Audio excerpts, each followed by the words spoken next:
यदि तपाईं शेयर मार्केटमा चाहिँ एकदम बिगिनर हुनुहुन्छ या भर्खर आइपिओ मात्र भरेर बस्नु भएको छ या सेकेन्डरी मार्केटमा कसरी जाने, कुन चाहिँ स्टक किन्ने, कसरी चाहिँ स्टक सिलेक्सन गर्ने त्यो कुराको तपाईलाई आइडिया छैन या तपाई सेकेन्डरी मार्केटमा छिर्नु भयो अरूले भनेको बेसिसमा अनि जहिले पनि अरूलाई म कुन किन्नु, म कुन बेच्छु, मैले यो गर्दा के होला, मैले त्यो गर्दा के होला, कति पैसाको किन्ने, कुन चाहिँ किन्ने र यदि तपाई लाग्नु पनि भएको छ तर तपाईले एकदमै घाटा बेहोर्नु भएको छ। सो किन चाहिँ मेरो स्ट्र्याटेजी चाहिँ के गलत भएको होला त या बेसिक कुरा जुन चाहिँ हामीले केटर गर्न बिर्सिन्छौँ त्यसले गर्दाखेरि नै हामीले ठुलो भन्दा ठुलो घाटा बेहोरिरहेको हुन्छौँ। यदि तपाईँ यो मैले भनेको क्याटेगोरीमा पर्नुहुन्छ भने आजको भिडियो चाहिँ तपाईहरुको लागि हो।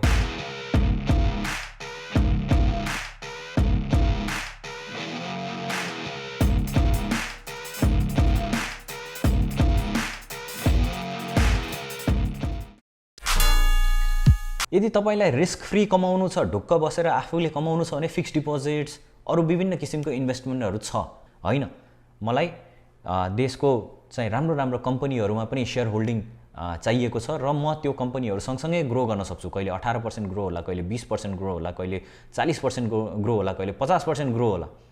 तर रियलिस्टिक राख्नु पर्यो है। वर्षमा एटलिस्ट फिक्स्ड डिपोजिटले दिने भन्दा चाहिँ बेसी ग्रो होस्। तर म एकदमै धेरै महत्त्वकांक्षी पनि छैन, मलाई रातारात करोडपति बन्नु पनि छैन भन्ने माइन्डसेटले चाहिँ शेयर मार्केटमा आउनु भयो भने अलि लामो टाइमसम्म चाहिँ तपाई यो मार्केटमा टिक्नुहुन्छ र धेरैजना जो चाहिँ यो मार्केटमा लागिराख्नु भएको छ उहाँहरुको एक्सपिरियन्सले नै के भन्छ भने समय लामो बिताउनु थालिसक्नु भएपछि एक्सपिरियन्स र समयले नै यो पावर अफ कम्पाउन्डिङलाई चाहिँ इफेक्ट गरेर तपाईलाई वेल्दी बनाउनेतिर लाग्छ। छोटो समयमा ट्रेडिङ गरेर तुरुन्तको तुरुन्तै गर्ने भनेको चाहिँ एकदमै रिस्की पनि हुन्छ। ब्रोकर अकाउन्ट बिना हामीले सेकेन्डरी मार्केटमा कारोबार गर्न सक्दैनौं। यदि आइपिओ मात्र भरिराख्नु भएको छ भने सेकेन्डरी मार्केटमा आउनको लागि अनिवार्य ब्रोकर अकाउन्ट चाहिन्छ। सो धेरै जनाले सोध्नुहुन्छ कुन ब्रोकर राम्रो होला, कुन ब्रोकरकोमा चाहिँ आफूले अकाउन्ट खोल्ने भनेर हैन। म चाहिँ के सजेस्ट गर्छु भने जुन ब्रोकर तपाईको सिटीमा छ या जुन ब्रोकर तपाईको घर या अफिसको नजिकै छ, किनभने जहिले पनि ब्रोकरको फोन उठ्छ भन्ने छैन। कहिलेकाहीँ केही इमर्जेन्सीहरु पर्न जान सक्छ, केही तपाईको क्वेरीजहरु हुन्छ होला, कहिले कोल्याटरल लोड भइरा हुँदैन, कहिले तपाईलाई तुरुन्तै किनबेच गर्नुपर्ने हुन्छ, इन्टरनेट डाउन भइरा हुन्छ, इडिआइएस नगर्न मिलिरा बेलामा ब्रोकरको अफिसमा गएर फिजिकली फर्म भरेर गर्न मिल्ने खालको डिस्टेन्समा जुन ब्रोकर छ त्यो ब्रोकरकोमा चाहिँ तपाईले आफ्नो अकाउन्ट खोल्नु होला। साथसाथै तपाईले अहिलेसम्म कुनै पनि ब्रोकरकोमा अकाउन्ट खोल्नु भएको छैन भने हाम्रो ब्रोकर चिरफाडमा गएर चाहिँ सबैभन्दा राम्रो ब्रोकर कुन छ त भनेर युजरले रिभ्यू गरेको ब्रोकरहरुलाई हेर्न सक्नुहुन्छ है। सो बेस्ड अन रेटिङ हेर्नुभयो भने ल 18 नम्बरलाई सबैभन्दा बढी रेटिङ दिएको रहेछ हैन। मान्छेहरुको रिभ्यू पढ्न सक्नुहुन्छ यसरी आफ्नो ब्रोकर सेलेक्ट गरेर। जस्तै मानौँ न तपाईको 42 नम्बरको ब्रोकरमा खोल्न खोज्दै हुनुहुन्छ भने मान्छेहरुले के रिभ्यू गरेर रहेछन् त यहाँ हेर्न सक्नुभयो हैन। मान्छेहरुले कस्तो के रिभ्यू गरेको छ त्यसको आधारमा कसैले 1 स्टार दिया होला, कसैले 2 स्टार दिया होला, कसैले 3 दिया होला, कसैले 4, कसैले 5 हैन। त्यसरी हेर्न सक्नुभयो। एभरेजमा चाहिँ 3 स्टार पाएको रहेछ हैन। जस्तै यो 8 नम्बरलाई हेर्नुभयो भने 4 स्टार पाएको रहेछ एभरेजमा उले। सो सरर हेर्न सक्नुभयो।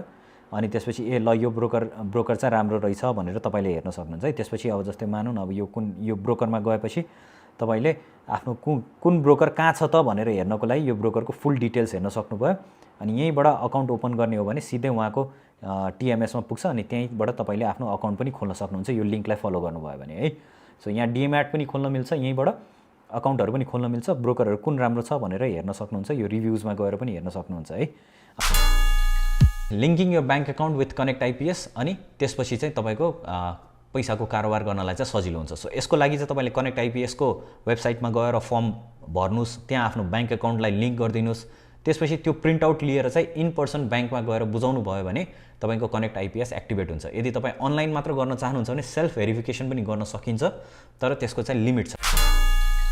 आफूसँग जति पैसा छ इमर्जेन्सी फन्ड छोडेर अब शेयर मार्केटमा आउँदाखेरि आफूसँग जति पैसा छ त्यसको सर्टेन पर्सेन्टेज चाहिँ इन्भेस्टिङमा हाल्दिने र सर्टेन पर्सेन्टेज मात्र रिस्की या ट्रेडिङमा हाल्दिने। इन्भेस्टिङ पार्ट चाहिँ जहिले पनि सेफ हुनुपर्छ है। पैसाको सबैभन्दा ठुलो रुल इन स्टक मार्केट भनेको rule number 1 never lose your capital. जुन पैसा तपाईले शेयर मार्केटमा हाल्नु भएको छ क्यापिटल त्यसलाई चाहिँ कहिले पनि डुबाउनु भएन। रुल नम्बर 2 भनेको always follow rule number 1। So यही मात्र रुल हो। त्यो कसरी सेफ हुन्छ त भन्दाखेरि सिक्योर हुन्छ त भन्दाखेरि मोर अफ तपाईसँग भएको पैसा चाहिँ इन्भेस्ट गर्ने खालको स्टकमा हाल्नु पर्यो। सो कति अमाउन्ट चाहिँ मैले इन्भेस्ट गर्नुपर्ने हुन्छ त भन्दाखेरि यो एकदमै सब्जेक्टिभ कुरा हो है। यो मलाई ठीक हुने तपाईलाई ठीक हुँदैन, तपाईलाई ठीक हुने अरूलाई ठीक हुँदैन। त जेनरली रुल चाहिँ के हो भने जति कम एजको हुनुहुन्छ त्यति बढी चाहिँ इन्भेस्ट गर्नुपर्ने हुन्छ, किनभने हामी कम एज हुँदाखेरि हामीलाई रेस्पोन्सिबिलिटी कम हुन्छ, घरमा पैसा दिनुपर्ने रेस्पोन्सिबिलिटी हुँदैन, अरू खर्चहरू गर्नै पर्ने रेस्पोन्सिबिलिटीहरू हुँदैन, किनभने हाम्रो पेरेन्ट्सहरूले त्यो कुराहरू टेक केयर गरिदिइरहनु भएको हुन्छ। एज यु ग्रो ओल्डर, जब तपाईँ आफै इन्डिपेन्डेन्ट हुँदै जानुहुन्छ अनि त्यसपछि तपाईँको खर्च पनि बढ्दै जान्छ। सो खर्च पहिला सुरु नबढ्दा आम्दानी मात्र हुँदाखेरि चाहिँ बढी सेभिङ्स गर्नेतिर या इन्भेस्टिङ गर्नेतिर लाग्छ, सेभिङ्स भन्दा पनि इन्भेस्टिङ गर्नेतिर लाग्छ। Don't put all your eggs in one basket भन्छ नि, त्यसले गर्दा एउटै सेक्टरमा मात्र लगानी नगर्ने, ब्याङ्क मात्र नकिन्ने हैन, फाइनेन्स मात्र नकिन्ने, म्यानुफ्याक्चरिङ मात्र नकिन्ने, ब्यालेन्स गरिदिने के, ताकि एउटा तल गइरहेको बेलामा अर्को उठ्दाखेरि त्यसलाई ब्यालेन्स होस्, हाम्रो आफ्नो क्यापिटल चाहिँ हराउँदैन, हामी चाहिँ सेफ हुन्छौँ। So plan for 10 to 15 stocks as a beginner. त्योभन्दा धेरै पनि गर्नुभयो भने अलिकति कन्फ्युजन पनि हुन्छ, त्योभन्दा थोरैले चाहिँ रिस्कलाई त्यति मजाले चाहिँ म्यानेज गर्दैन। तपाईँले कसैलाई पनि सेयर मार्केटमा के किनु, कुन चाहिँ कम्पनी राम्रो हो भनेर सोध्नै पर्दैन, you just have to look into your own lifestyle. हरेक क्वेसनको एन्सर हामीसँग आफै हुन्छ, त्यसलाई हेर्ने नजरिया मात्र डिफ्रेन्ट गरौँ। तपाईँको जस्तो लाइफस्टाइल हो त्यस्तै हजारौँ करोडौँ नेपालीहरूको सिमिलर लाइफस्टाइल हो, ब्रान्ड मात्र अलिअलि फरक हो, तर युज गर्ने प्रडक्ट्सहरू त सेम हो। अब बिहानदेखिको एनालाइज गरौँ है त, हामीले युज गर्ने प्रडक्ट्सहरू, टुथपेस्ट, स्याम्पू, यो सबै बनाउने कम्पनी छ होला त स्टक मार्केटमा भन्दाखेरि युनिलिभर भनेर कम्पनी खोज्नुहोस् होइन, उसले बनाउने प्रडक्ट्सहरू यही हो। सो हामीले कहाँ इन्भेस्ट गर्ने त भन्दाखेरि यही युनिलिभरमा मात्र इन्भेस्ट गरिदिनु भयो भने मान्छेले ब्रस गर्न त छोड्दैन, मान्छेले नुहाउन त छोड्दैन, भनेपछि उनीहरूले बनाएको प्रडक्ट त जहिले कन्जम्सन भइरहेको छ। त्यसपछि आउँ ब्रेकफास्टतिर, नुन तेलहरू होइन, यो सबैभन्दा ठुलो म्यानुफ्याक्चरिङ ग्रेन्सहरू, व्हिटहरू भनौँ, यो सबै म्यानुफ्याक्चरिङ या प्रडक्सनहरू कसले गरिरहेछ त भन्दाखेरि सल्ट ट्रेडिङ कर्पोरेसन एसटिसी छ स्टक मार्केटमा छ। त्यो किनिदिनु भयो भने तपाईँको आफ्नो क्यापिटल डुब्ने चान्सेस कति छ त, किनभने मान्छेले खान छोड्ला। यस्तो ठुलो कम्पनीहरू जुनमा चाहिँ मान्छेहरूले धेरै प्रयोजनमा गर्ने सामानहरू बनाइरहेको हुन्छ र जसको डिमान्ड चाहिँ एकदमै राम्रो हुन्छ, तपाईँले यसो सर्कलमा वरिपरि आफ्नो मार्केट या आफ्नो बिहेभियरमा हेर्नुभयो भने यस्तो कम्पनीहरू भेट्नुहुन्छ। त्यस्तो कम्पनीहरू चाहिँ तपाईँले आफ्नो इन्भेस्टिङ गर्नको लागि किनेर राखिदिनु पऱ्यो क्या।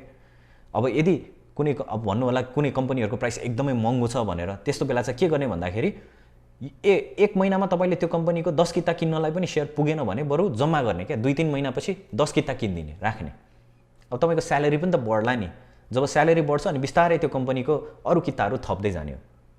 अहिलेलाई कुनै ब्याङ्क तपाईँको अफोर्डेबल रिचमा होला, अहिलेलाई कुनै लाइफ इन्सुरेन्स तपाईँको अफोर्डेबल रिचमा होला, त्यो चाहिँ किनेर राखिदिने क्या, जुन चाहिँ अफोर्डेबलमा रिच छ। होइन 2-3 महिना वेट गरिसकेपछि बल्ल कुनै महँगो स्टक एउटा किन्न सक्नुहुन्छ यो मध्ये कुनै कम्पनीको भने 2-3 महिना वेट गर्नुहोस्, सेभिङ्स गरेर राख्नुहोस्, 3 महिनामा पैसा पुगिसकेपछि ठुलो कम्पनीको 10 किता किनिदिनुहोस् झ्याम्म लाएर।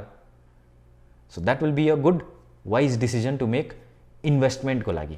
अब ट्रेडिङको लागि कस्तो खालको स्टक किन्ने त भन्दा जुन मार्केटमा चलिरहेको हुन्छ, जुन चाहिँ एकदम फ्लक्चुएट भइरहेको हुन्छ, ट्रेडिङ गर्नको लागि कुन चाहिँ स्टक पिक गर्ने भन्दाखेरि अब सँगसँगै तपाईँले टेक्निकल एनालाइसिस पनि पढ्नु पऱ्यो।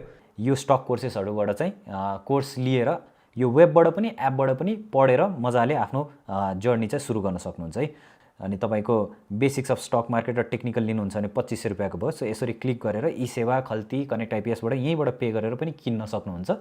यो किनिसकेपछि तपाईँले यहीँ हेर्न पनि सक्नुभयो अनि यसलाई वेबमा पनि तपाईँले अघि जसरी साइन इन गर्नुभएको थियो त्यसरी साइन इन गरेर वेबमा पनि हेर्न सक्नुभयो है।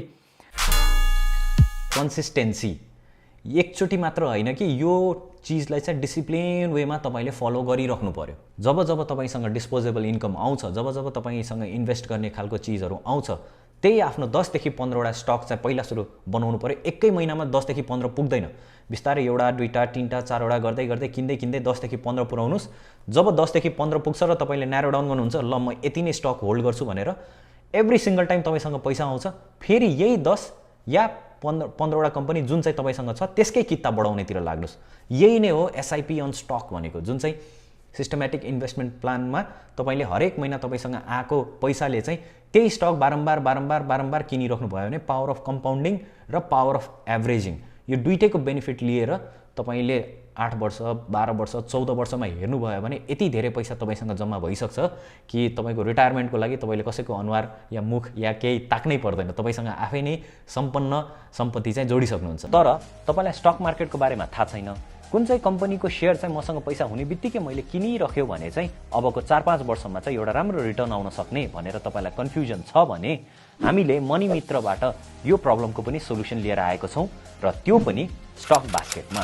सो स्टक बास्केटको नाम छ एसआइपी अन स्टक र यो बास्केटमा तपाईले यस्तो खालको कम्पनीहरूको लिस्ट देख्नुहुन्छ जुन चाहिँ तपाईसँग आफूसँग पैसा भएपछि तपाईले केही पनि एनालाइसिस नगरिकिन त्यही कम्पनीको मात्र स्टक किनिराख्नु भयो भने अबको 5 या 6 वर्षमा चाहिँ तपाईको 1 लाख सायद 8 लाख 10 लाख 15 लाख 20 लाखसम्म पनि पुग्न सक्ने चान्सेस चाहिँ हुन्छ। Last but not the least, यो शेयर मार्केट एकदमै ठूलो खालको नलेजेबल पुल पनि हो। यसले लाइफको बारेमा पनि सिकाउँछ, यसले उतार चढाव पनि देखाउँछ, यसले तपाईलाई संयमित बन्न पनि सिकाउँछ। अनि यो लर्निङको प्रोसेस चाहिँ हामीले छोड्नु हुँदैन। त्यसैले गर्दाखेरि जब जब तपाईँ शेयर मार्केटमा कारोबार गर्दाखेरि पनि जब तपाईले कुनै पनि फ्री समय आउनुहुन्छ आफूलाई अपग्रेड गर्दै लिएर जानुहोस्। Upgrade in terms of knowledge. So share मार्केटमा अलि लामो टाइमसम्म तपाईले जब यसलाई बुझ्न थाल्नुहुन्छ तपाईलाई अरू इन्भल्भमेन्ट हुनलाई मन लाग्छ, तर अरूलाई सोधेर भनेर भन्दा पनि बुझेर आफै एनालाइसिस गर्न सिकेर चाहिँ गर्दाखेरि बेटर होला। अब नेपालको शेयर मार्केट पनि बिस्तारै ग्रो हुँदैछ। भोलिको दिनमा डेरिभेटिभ्सहरू आउँछ, फ्युचर आउँछ, अप्सन्स आउँछ, इन्डेक्स फन्डहरू आउँछ हैन। सो यो चीजहरूको लागि चाहिँ बिस्तारै नलेजहरू लिँदै चाहिँ तपाईँ अगाडि बढ्न सक्नुहुन्छ। सो यदि तपाईँ एकदमै बिगिनर हुनुहुन्छ, भर्खरै शेयर मार्केटमा छिरिराख्नु भएको छ र अब जान्न कोसिस गरिराख्नु भएको छ भने तपाईले यो स्टक कोर्सेसहरूबाट चाहिँ कोर्स लिएर यो वेबबाट पनि एपबाट पनि पढेर मजाले आफ्नो जर्नी चाहिँ सुरु गर्न सक्नुहुन्छ है। सो यो कोर्सेसमा जानको लागि चाहिँ फर्स्टमा मनी मित्र एप खोल्नु भएर तपाईले यहाँ गुरु मन्त्रमा हुनुहुन्छ भने अब कोर्सेसमा जानुस्, या सिधै तपाईले लगइन गरिसकेपछि कोर्सेसमा जानुभयो भने यहाँ तपाईले हाम्रो विभिन्न पपुलर कोर्सेस या अवेलेबल कोर्सेसहरू देख्नुहुन्छ है।